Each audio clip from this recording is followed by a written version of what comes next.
سوال یہ ہے کہ اس وقت جو ہمارے تصوف کے مراکز ہیں یا صوفیاء ہیں جو نام نہاد نہیں ہیں، نام نہاد میں جو گمراہی کرنا ہے، جی جی، جو اصل میں حقیقی ہیں، وارث ہیں تصوف کے یا نبی کریم علیہ السلام کی سیرت اور قرآن و حدیث کے وارث ہیں، وہ مراکز یا وہ صوفیاء کس طرح اس گیپ کو، اس فقدان کو ختم کر سکتے ہیں؟ اس سوال کا جواب بڑے دکھے دل کے ساتھ میں عرض کروں گا جی جی کہ ہمارے جو مروجہ صوفیاء ہیں اس وقت اچھی خانقاہوں کے وارثین ہیں، وہ باقاعدہ طور پہ تعلیمی یافتہ نہیں ہیں۔ یہ بڑی تکلیف والی بات ہے۔ یہ میں آئی ایم سافٹ انجینئر، جی جی، ماشاء اللہ ماشاء اللہ، میں سافٹ انجینئر ہوں۔ میں جب تک سافٹ انجینئر تھا میں اپنی فیلڈ میں تھا، یونیورسٹی میں سافٹ ویئر پڑھاتا تھا۔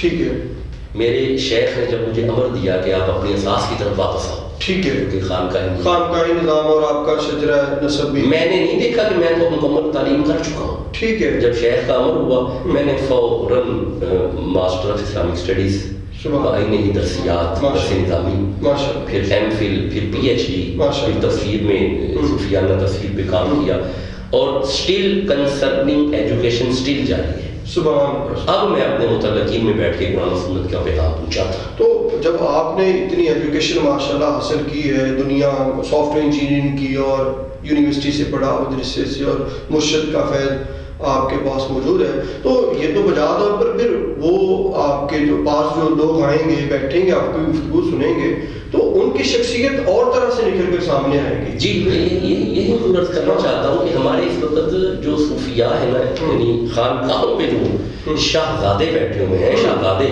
شاہوں کی اولاد ہیں تو شاہزادے، لیکن آپ کو تعلیمی فقدان نظر آئے گا، تربیتی فقدان نظر آئے گا، اور میں نہایت معذرت سے یوز کروں، نہایت معذرت سے، ٹھیک ہے، اور سمتیں چینج نظر آئیں گی۔ ٹھیک، جو ٹارگٹ تھے وہ نہیں رہے۔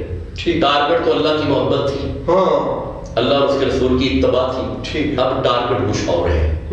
خدارا جو گدنشین نظر آتے ہیں وہ اپنی سمتیں ٹھیک کریں، اپنے قبلے ٹھیک کریں، اپنا رخ ٹھیک کریں، تو پھر مریدین کے رخ ٹھیک ہو۔